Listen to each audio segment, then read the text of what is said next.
Hi, I'm Clyde Haberman. Welcome to the New York Times Close-Up. I'll be filling in for Sam Roberts. With the shocking subway shooting of last week, gun violence was once again brought to the fore of consciousness in New York. A vast manhunt ensued, and the suspect eventually turned himself in. But for those 29 hours, one could say the city was on edge.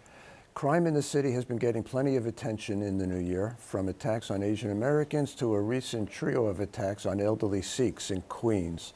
The police department said that shootings have risen in the first quarter of 2022 compared with the same period last year, although fortunately fewer people have been killed.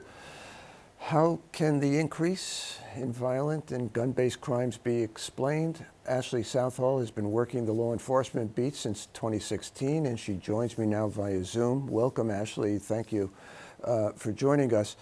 Let me ask a counterintuitive, what might be considered a counterintuitive question, which is, are we perhaps making too much of violent crime, at least from the standpoint of murders? There were 488 recorded murders in New York in 2021, which is obviously well above the low of 292 just 4 years earlier, but it's way distant from the 2,262 that we had back in 1990 in the bad old days. So to what degree is this glass half full or half empty? The baseline we're starting from is that right before the pandemic, New York was scraping historic lows with murders. We were at around 300 a year, and some of that included reclasses. Those are injuries or wounds that were caused in a year prior that were reclassified in the current year after the person died. In 2020 and 21, we saw a nearly 40% increase in murders. That is not insignificant, although it may not be what it was in 10 years prior or 20 years prior. It's still a substantial amount of murders and an indication that something has gone wrong. And what that is or how many factors play into that is a very crucial thing to get ahead of, especially at this moment where we're preparing to transition to warmer weather when crime typically increases. Other crime categories, well, murders are so far anyway, mercifully down a bit this year from last year, but virtually all other major categories are up, some quite a lot. How do criminologists, the police you speak to, others perhaps, explain it? I know the pandemic gets some of the blame and people are having a hard time, but I'm a little bit reminded of the line from West Side Story of, where the one gang is making fun of that attitude and saying, I'm depraved on account of I'm deprived. Can it all be blamed on the pandemic, or is something else going on? The simplest answer is we just don't know. Criminologists still struggle to explain the crime declines of the 90s, let alone what's happening right now. I think there will be many years of analysis and theory that will be poured into analyzing the crime decline, the crime rise of today, just as there has been the crime declines of years prior. Now, the pandemic certainly caused some disruptions. The wearing of masks certainly thwarted some investigations. That used to be something that was uncommon, and now everybody's wearing a mask, so it's really hard to identify, say, someone who is a shooter.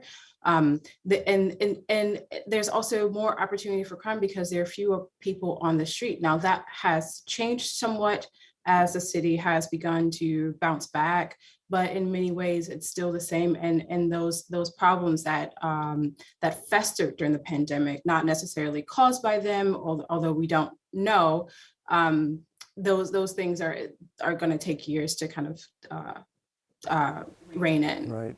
Is this basically how Eric Adams is going to be judged as mayor? I mean, he came in as a former police sergeant, or captain even, and has clearly made crime a priority. Does his mayoralty rise or fall on this issue, do you think? I think it depends on how bad it gets or how much it improves. The mayor certainly took office, and mayors elected him with that mandate to make them safer. Many communities are already safer just by virtue of the city having bounced back, but it's in communities where the city has historically struggled, where we're seeing much of the crime increase. A lot of other communities are worried about, car thefts, and that comes from a lot of that is leaving your car idling or leaving your key fob in the car, according to the police. So compared to shootings, though, that is a kind of a lower priority. But people want to feel like they will not incur bodily harm, and the greatest threat right now is in those communities that have struggled with this issue for a very long time. Right. Do you have a sense, Ashley, as to how concerned the folks at the NYPD are about the Supreme Court ruling that may be coming down in June that might scrap New York's relatively strict gun laws? Does this come up in your conversations with police officials that we may have a problem here on the streets of New York? It's a huge question right now as to what the Supreme Court will do. We believe, and the legal experts for all parties believe that New York will be required in some way to rewrite its gun laws. But how much of a revision might be necessary still remains to be seen. There is some concern because New York already has thousands, if not millions, of illegal guns on the street, and how would they be able to tell quickly where those guns are, and or if they're confronted with the gun, whether those guns are legal or illegal. New York already has a gun problem. This is probably going to have some impact on that.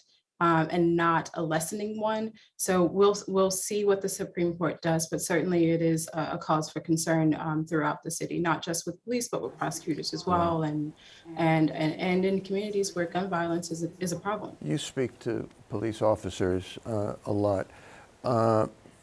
What's their chief concern of how they're viewed by the public these days? Do they? I'm sure many of them must feel that they're overtaxed and perhaps underappreciated, and maybe some of the underappreciation is deserved, but I imagine not all of it. Do they feel more than usual that they're a beleaguered group? I think less so under Mayor Eric Adams. He's a former cop, and he has thrust a lot of support behind police, and really reiterated the idea that police belong at the center of public safety.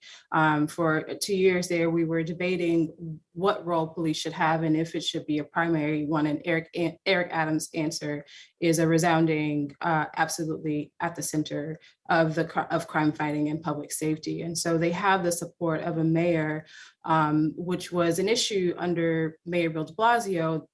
Many police officers did not feel supported by him. They did not feel supported by the city council. Now we have a more moderate council with Speaker Adams and the public safety chair, Camilla Hanks. So officers are feeling better than they did in the pandemic, but there is still some tension and some resentment left over from the protests in the last 2 years in defund the police. Right. Hate crimes are up rather sharply this year. For the first 3.5 months of 2022, they're up 76%. They're noticeably up in terms of attacks on Jews and on blacks. They've gone down, interestingly, against Asians, but still attacks on Asians are a major issue. How do we explain this kind of a sharp increase in a city that likes to pride itself on its tolerance and the fact that we have so many different races and ethnicities in this city? Again, do we have a sense of why this is happening? There are several factors. Part of the increase is in reporting, but prior to the recent push during the pandemic, there was not a lot of energy devoted toward hate crimes, and specifically anti-Asian hate crimes. We saw that change in the pandemic when Asian Americans were targeted for violent attacks. It also dovetails with the city's mental health crisis. We see over and over again that many of the people who are arrested and charged with these crimes are people who have serious mental illnesses that have gone either untreated or are combined with some form of substance abuse. And so what we see happening is more people are reporting hate crimes. The police are also taking more reports of hate crimes. And the police have also undergone a revision about how they determine what is a hate crime and when they make that classification. That was a huge issue during the pandemic. They would wait for a suspect to announce a motive before or to see some obvious sign of a hate crime. And now the impetus is to preemptively consider something a hate crime when they think that may be a possibility. It's long struck me as being a tricky thing to decide. If, let's say, a white guy and a black guy get into a fight over a parking space, the mere fact that they're of different races, I mean, they're two guys acting like guys, right? Would that become a hate crime or would there need to be an extra factor, perhaps somebody yelling a racial slur or some sort? Yeah, it really depends on the animus. It also depends on a person's orientation toward, the victim or people who are like the victim. If there were some racial slurs there, if there was something like go back to China with your COVID, I mean, that's something that's explicitly hateful and linking an ethnicity to a pandemic. Right. And so there are factors that are considered there, that an ordinary bar fight between two guys who one prefers Heineken and one prefers Guinness is not going to elevate to a hate crime. There has to be something more there. We have less than a minute to go. Very quickly, there's been talk about removing responsibility for dealing with emotionally disturbed people, removing that responsibility when there's a problem from the police to mental health professionals. Has that shift taken place yet? No, there are several programs, and one in particular that started in areas like East Harlem, where they focused on having social workers respond to calls where there's no threat of violence. Unfortunately, there are a large number of mental health complaints that do involve threats or intimidation, and so police officers still respond to those calls. So those calls are still largely in the hands of police officers. Right. That's something to look at going forward, certainly, because I know a lot of police officers do not want that responsibility. Thank you, Ashley Southall. Next up, a look at news around the globe, including for sure the ongoing war in Ukraine.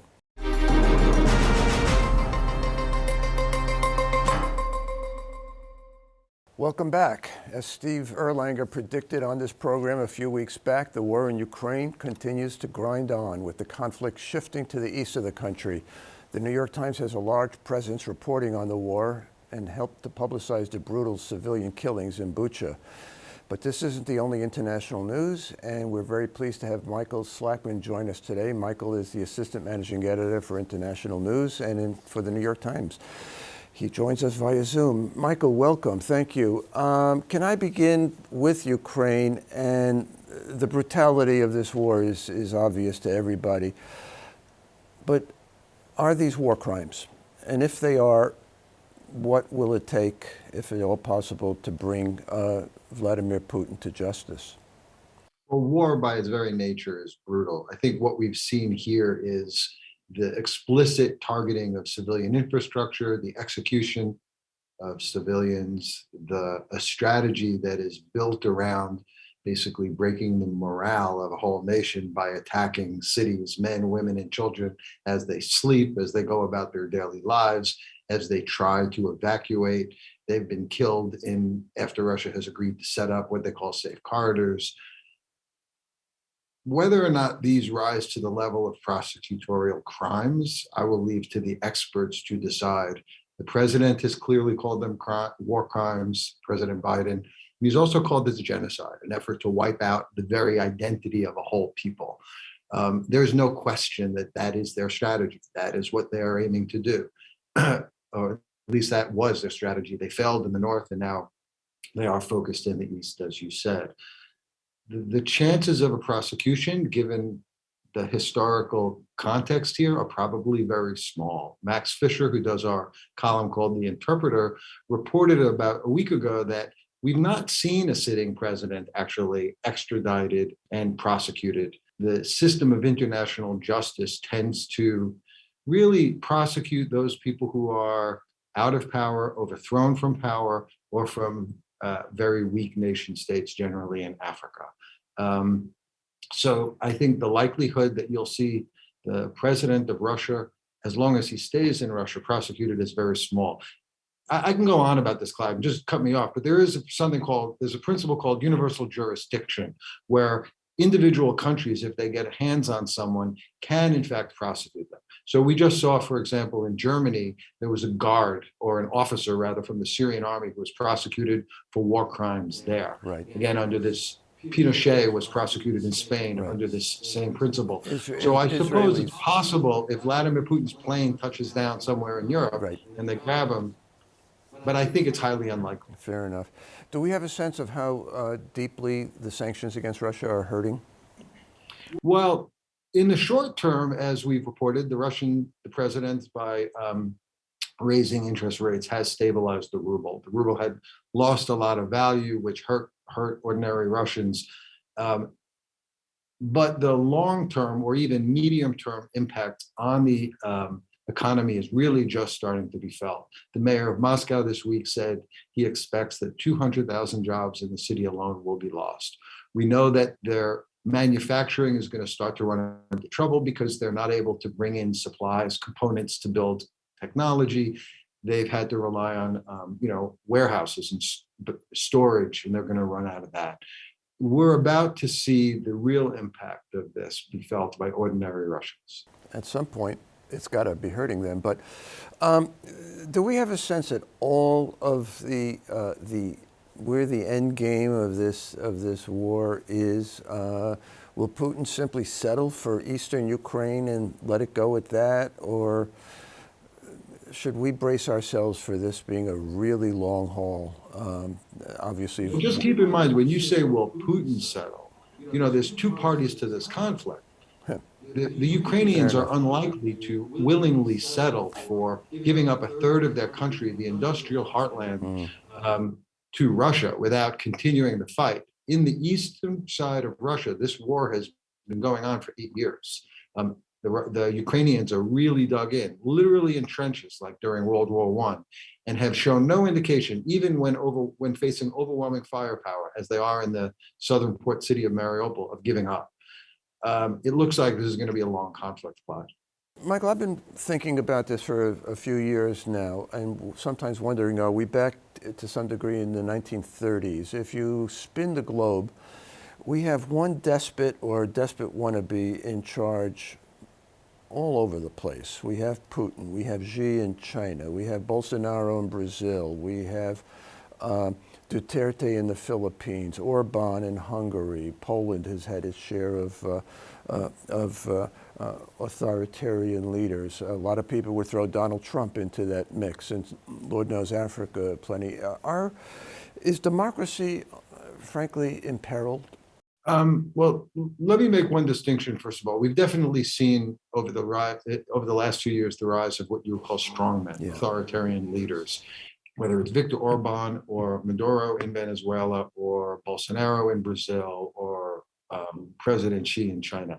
I would make a distinction between that kind of authoritarianism and the Stalinist type leadership that we're now seeing from Vladimir Putin. He has completely unraveled 30 years of integration with the world on every level. He has also waged a war. He sent all of his forces into a sovereign country. Ukraine is a sovereign country. It has a seat in the General Assembly of the United Nations. He has unilaterally decided that he is going to invade. We haven't quite seen that anywhere else. So let's make that distinction. But yes, democracy as issues of identity and nationalism and so-called sovereignty have risen to the surface, they have undermined the democracy, or they have revealed how fragile democracy is. Democracy is not just elections. Democracy is not just institutions.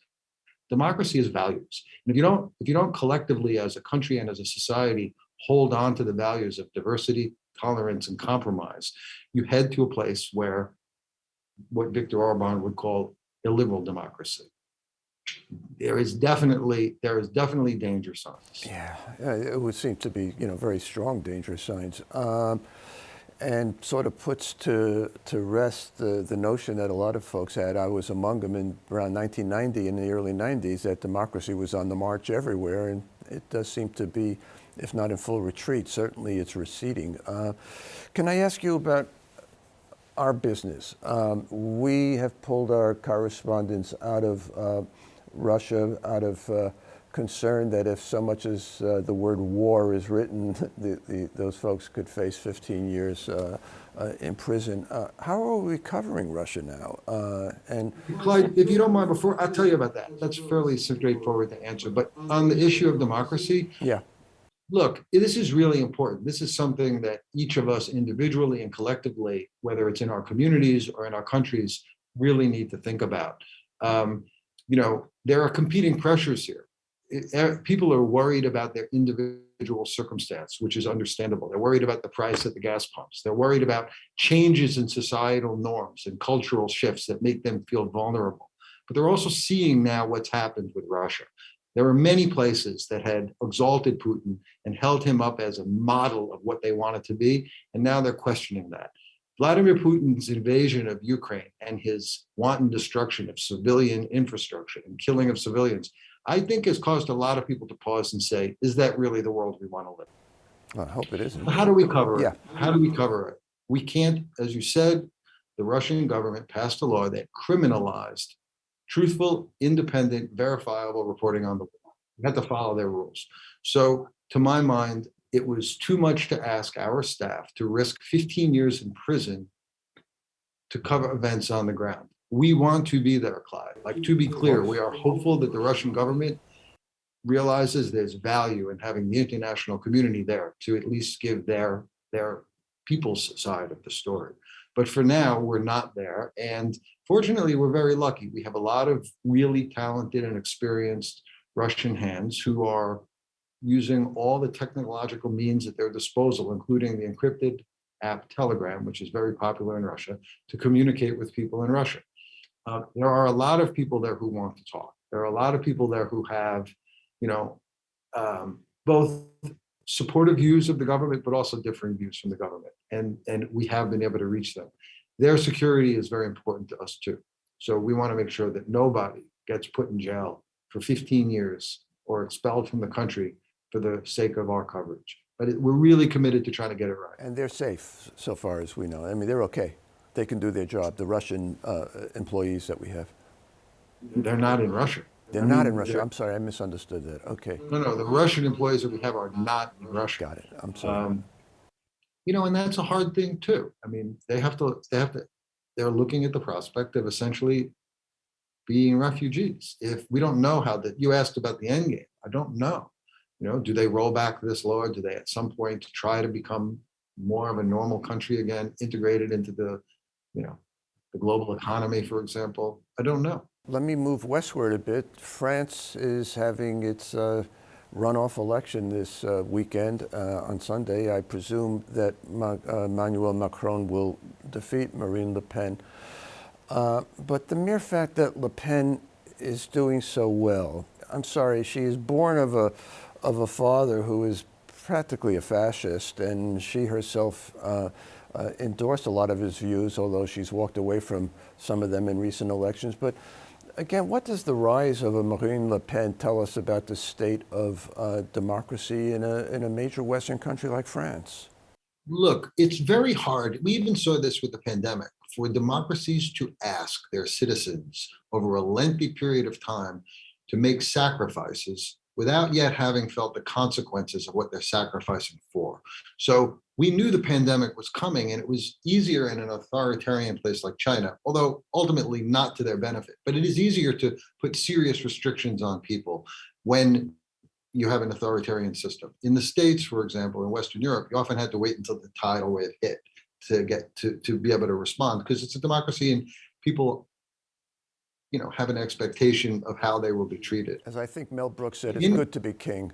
It makes life Yeah, easier. exactly. So what we're seeing now is there's this, so you talked about the potential pressure on Russian citizens. Which side blinks first? Like, there is tremendous pressure on the French and on Western Europeans and Americans as a result of this war. Supply lines were already complicated. Now they're complicated even more. The price at the pumps has gone very high, and that disadvantages lower income people all across Western democracies. Putin, I'm guessing, is counting on the fact that the citizens of Western countries will vote their pocketbooks, will vote their personal interests, and will give him what he wants, a divided Europe. Macron is pushing back on that. And the French have a history of voting their hearts in the first round and their heads in the second round. And we'll see what happens this weekend. Macron is modestly ahead. But the fact that Le Pen is doing as well as she is does indicate that these escalating pressures, again, are undermining kind of the very values of Western democracy that we've lived with since World War II. Quite right. God, I have many more questions to ask, but sadly we're out of time. Thank you, Michael Slackman. Thanks, Clyde. It was really nice to see you. Same here. For the New York Times and CUNY TV, I'm Clyde Haberman.